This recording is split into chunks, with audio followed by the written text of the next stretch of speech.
그래서 이 억제라고 하는 것은 자아가 강해야 되기 때문에 이 억제가 성숙한 방어 기제고, 그 다음에 내가 화가 났다는 사실을 왜곡하거나 부정하지 않고 표출을 하기 때문에 이게 상당히 건강하고 성숙한 방어 기제가 된다는 거예요. 그러니까 이 행동화를 하는 사람들은 한마디로 우리가 얘기하면 굉장히 이 사람들은 충동적이에요. 우리가 어떤 사람들을 볼 때 야, 저 사람 좀 너무나 좀 충동적이다 이런 느낌이 드는 사람이 있잖아요. 이 사람들은 자기 감정대로 그냥 그대로 행동으로 막 옮기니까 이게 충동적으로 이제 느껴지는 거고, 억압을 많이 사용하는 사람들은 경직된 삶을 산다는 느낌이 들어요. 자유스럽지를 못해요. 그런데 이 억제를 하는 사람들은 어떤 표현을 우리가 할 수 있냐면 자제력이 강하다 이렇게 표현하는 사람들이 있잖아요. 아, 저 사람은 참 자제력이 강하다. 그 자제라는 게 스스로 통제한다는 뜻이잖아요. 그 뭘 통제해요? 내 마음속에 있었던 부정적 감정들을 여건이 될 때까지는 이거를 표현을 안 하는 거기 때문에 이 자제력이 있다. 그래서 이 충동적인 이 사람들은 사실은 앞으로 좀 더 생각을 심사숙고하고 행동을 하고, 그래서 돌다리도 좀 두들겨 보고 건너고, 이분들은 다리 건넌 다음에 안전한가 그 넘어가서 두들기는 사람들이거든요. 죽었네요. 이분들은 아예 다리를 안 넘어가는 사람이에요. 항상 좀 중간이 좀. 그러니까 이 사람들은 이제 다리를 한 번씩 이렇게 두들겨 보고 건너가고, 그래서 아, 이게 좀 위험한 다리다 그러면 이제 안 건너가고, 뭐 이제 이런 식의 이게 이 행동들이 이제 여러 가지 이렇게 좀 차이가 나는 행동을 한다 하는 걸 그걸 아시겠죠? 그러니까 이 자제력이 강하고 억제를 하는 분들은 이 술을 드시더라도 내가 이렇게 드실 수 있는 양을 이렇게 딱 정해놓고 이제 그거를 이렇게 한단 말이죠. 그러니까 예를 들면 이런 것들이 사실 굉장히 아주 미묘한데요, 선이. 예를 들면 우리 이제 친구들이나 또 가족들 만나가지고 예를 들면 이제 고스톱을 한단 말이죠. 이게 도박이에요, 오락이에요? 이게 어느 정도 선이 넘어가면 또 도박이 되고. 그렇죠. 이제는 좀 이해가 되셨는데 화투를 하는 것 자체를 도박이다 아니다 이렇게 얘기할 수는 없다는 거예요. 그렇죠. 예를 들면 우리나라 같으면은 경마 그러면 그거는 굉장히 이제 사행성으로 하지 말아라 그러지만, 사실 영국 같은 이런 나라나 영국의 영향을 많이 받은 나라에서는 그 경마라고 하는 건 굉장히 우아하게 즐기는 사교거든요, 이게. 그래서 영국 여왕까지도 경마를 하고 이렇게 베팅을 하잖아요.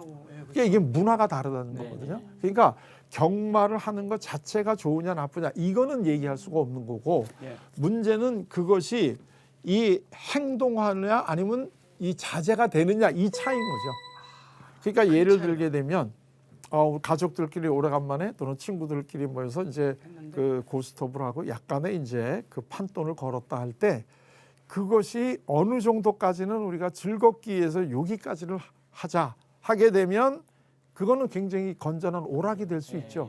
왜냐하면 어느 정도의 판돈을 이기거나 따거나 하더라도 한 2시간을 했다 그럴 때 이래저래 우리가 그 재밌게 하기 위해서 뭘 하더라도 2시간 얼마 정도는 투자를 하잖아요. 우리가 예술을 관람한다 그래도 일정 우리가 당연히 그 대가를 내야 되잖아요. 그걸 하기 위해서 굉장히 노력하신 분들에 대한 이 예우상 우리 당연히 그걸 해야 되는 거하고 마찬가지로 한 2시간 재밌게 놀았는데 뭐 얼마 정도 투자를 이제 내가 뜯겼다 이렇게 되는 거는 사실 그걸 오락이 될 수 있어요. 그런데 이제 문제가 되는 분들은 이제 한 번 했다면 며칠 밤을 샌다. 또는 뭐 내가 잃었다 그러면 다들 못 가는 거야. 내가 딸 때까지 해. 뭐 이제 이렇게 되면 그때부터는 시작은 여기서 시작했다 일로 끝나는 거죠. 그러니까 우리가 이 어떤 행동 자체를 놓고 그것이 건강하다 불건강하다 이렇게는 하기가 굉장히 어려워요. 그러니까 예를 들면 우리가 불을 보면 아는데 불이 우리들에게 유익한 건가요? 해로운 건가요? 잘 쓰면 유익하고 그렇죠. 잘못 쓰면 해롭고. 그러니까 이 심리학자들이 이 인간의 어떤 욕구, 예를 들면 성적인 욕구라든가 공격적인 욕구라든가 이런 거를 바라볼 때 그거는 나쁜 거야 이렇게 안 한다는 거예요. 그게 아까도 우리가 계속 되풀이 되지만 언제 누가 어떻게 어떤 목적을 위해서 이렇게 썼느냐에 따라서 성적인 것도 얼마든지 예술의 원천이 되는 승화가 될 수 있으면 우리 삶을 아름답게 할 수 있는 거지만 그것이 잘못하게 되면 범죄로 가잖아요. 우리 불이라고 하는 것도 잘못 다루면 우리가 재산과 생명을 잃을 수 있지만 이게 잘만 다루면 우리 이 어머니들이 이 가족을 위해서 하는 음식의 거의 대부분이 불이 동원되잖아요. 칼도 마찬가지고요. 칼도. 맞아요. 그러니까 우리가 심리학적 사고를 한다는 건 칼은 좋아, 칼은 나빠 이렇게 안 한다는 거예요. 그것이 어떤 목적으로 어떻게 쓰이느냐 하는 거에 따라서 이렇게 얼마든지 나누어질 수 있다. 근데 이 억제라고 하는 거는 내 이 자아가 강해서 얼마든지 나의 이 욕구를 이렇게 참고 있다가 이 때가 되면 그리고 이 여건이 되면 그거를 표현할 수 있게끔 이 기다리는 능력.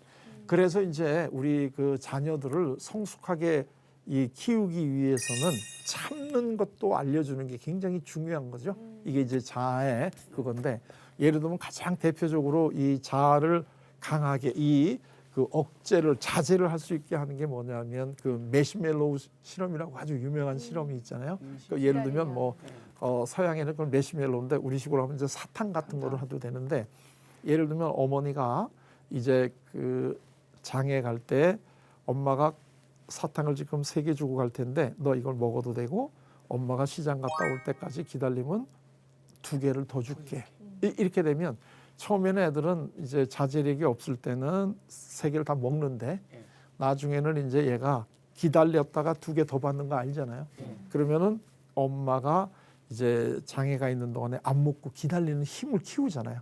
그리고 나중에 엄마가 올 때 나 안 먹었어 엄마 빨리 줘 그러면 이제 2개를 더 주면 5개를 먹. 이게 자아의 힘을 키워주는 거잖아요.